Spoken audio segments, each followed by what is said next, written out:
Sa mga katik vloggers, mga subscribers, bago at saka luma, mga supporters, mga dumaan, dumalaw at bumisita sa channel, lahat ng mga viewers, secret viewers at silent viewers, magandang araw. So ngayon dadalhin ko naman kayo dito sa DC-DC converter, isa to sa mga pinaka-hot na topic ngayon sa mga electronics Facebook group. Ang pinag-uusapan nila kung ano yung maganda gamitin na mga boost or buck converter para sa mga DIY na amplifier na mga binubuo nila. Okay, so tayo naman ay hindi po tayo nagre-recommend na gumamit ng DC-DC converter sa mga audio circuits. Okay? Lalo na sa mga ganito, yung mga nabibili natin na adjustable, buck or boost converter. Ang mas nire-recommend ko ay yung fixed, yung hindi siya adjustable. Katulad ng mga ginagamit ng mga sa mga car amplifier. Naka 12 to 36, 12 to 24 or 12 to 40 plus. Okay? Kasi naka-fix po yung voltahe noon, hindi na nagbabago-bago. Kung ano yung input, saka ano yung output, fix na po 'yon. Okay? Hindi na siya kailangang i-adjust para makuha mo yung kailangan mong amperahe or kuryente, babultahe dito sa kanyang output. So yung kasi, yung tinatawag na DC-DC converter natin katulad nito. So hindi ko naman nilalat kasi mayroon din namang mga DC-DC converter na maliban sa maganda yung pagka-design niya, ay gumagamit ng magagandang klaseng active and passive components din. Kaya meron talagang malinis, pero sabihin mo siyang 100% na malinis, medyo wala siguro. Okay? So wala siguro. Merong ilang porsyento na dumi, ingay, merong ganun. Pero yung katulad ng iba talaga, lalo na kapag mga matatawag natin na mga mumurahin, mga budget friendly converters, na yun talaga maingay yun. So ang DC-DC converter ay yan, ito yung tinaguri ang most notorious na nag-i-inject ng high frequency switching noise.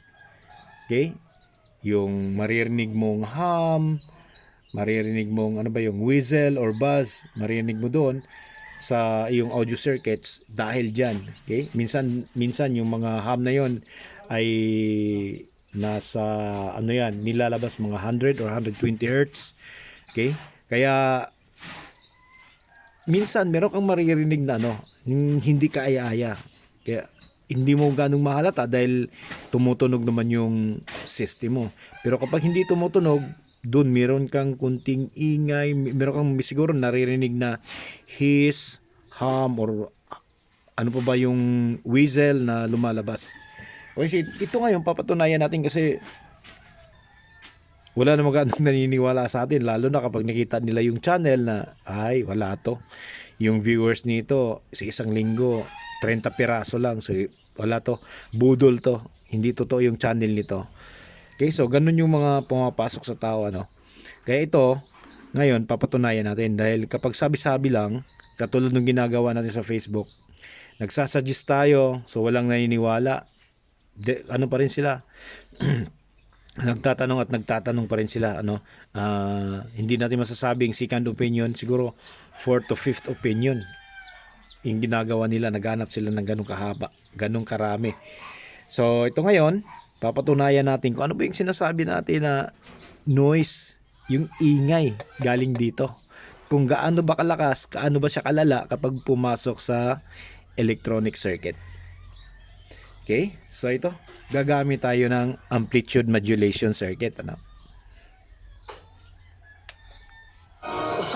Ayan, so malinis yan. May nagsasalita dyan. Okay, amplitude modulation. Okay. So ngayon, pipihitin natin siya. Ito yun, ang ginagamit natin dito ay 12 volts sa input. Ito yung monitor natin. Ayan. Meron tayong 12 volts. Pakinggan nyo ng maigi yung radyo natin kung anong mangyayari habang inaangat natin yung ating voltahe. Okay? So, umpisahan natin. Yan. Mahal ako si Fiona!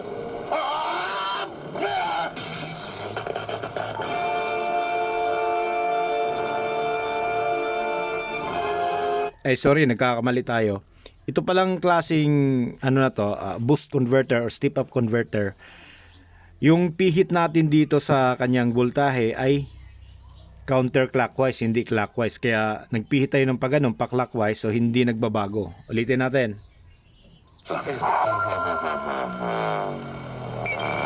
So ganyan dapat yung pihit natin.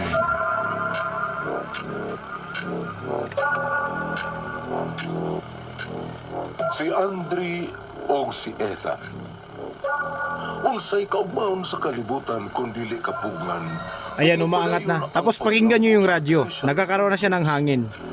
Matod pa sa mga batid sa nata sa siyensya, sa tuig 2300, kontrolahon o duminahon na ang kalibutan sa mga robot pinaagi sa artificial intelligence.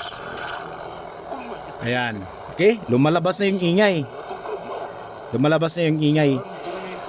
Palayo ng palayo yung gap ng voltahe sa output tsaka sa input, mas bumibilis yung pagsiswitch niya. Pag mabilis yung pagsiswitch, mas lalo siyang umiingay. Okay? Yan. Patasin pa natin.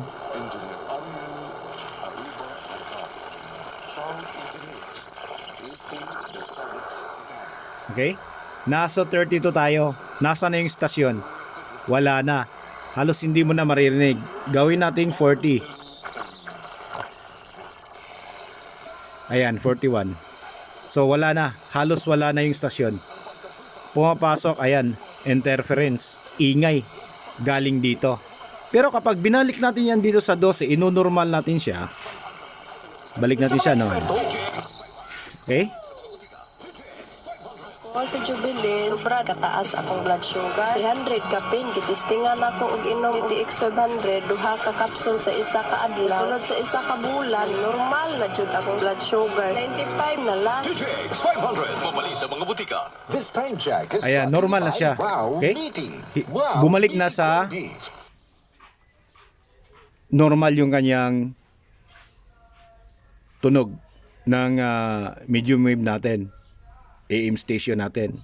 Bakit? Bakit bumalik siya? Hindi na siya nagkukos ng ingay. Kasi yung circuit natin dito ay naka-standby na siya, hindi na siya nagsiswitch. Anong isi-switch niya? Yung input dito sa output, pareho lang, 12. Ngayon, kung ibaback niya yan, pagpalagyan na natin buck converter to na gagawin niyang mas mababa yung voltahe sa output kaysa sa input, ganun din yung mangyayari, hahabulin niya rin yun. Magsiswitch na naman ng mabilis, so depende yung kung gaano kalaki yung gap ng input sa output. So ganun yung mangyayari, kaya kapag binalik mo sa normal yung voltahe, mawawala yung ingay kasi naka-standby na yung circuit, hindi na siya gumagana, hindi na siya nagsiswitch. Kapag tinaasan mo siya, yan, unti-unting nagsiswitch yun. Kung pataas ng pataas yung output, palayo ng palayo yung gap sa output saka input, pabilis ng pabilis naman yung pagsiswitch ng circuit natin. Kaya mas lalo siyang umiingay. Kaya yun yung mga naririnig nyo. Okay? Para sa mga hindi naniniwala na gumagamit ng mga DC-DC converter para sa mga audio circuits, so ito yung patunay na hindi dapat gamitin yung mga adjustable DC-DC converter, either buck or boost. Okay? So hanggang dito lang siguro tayo, no? Sana'y makakatulong to. So maraming salamat. God bless at bye-bye.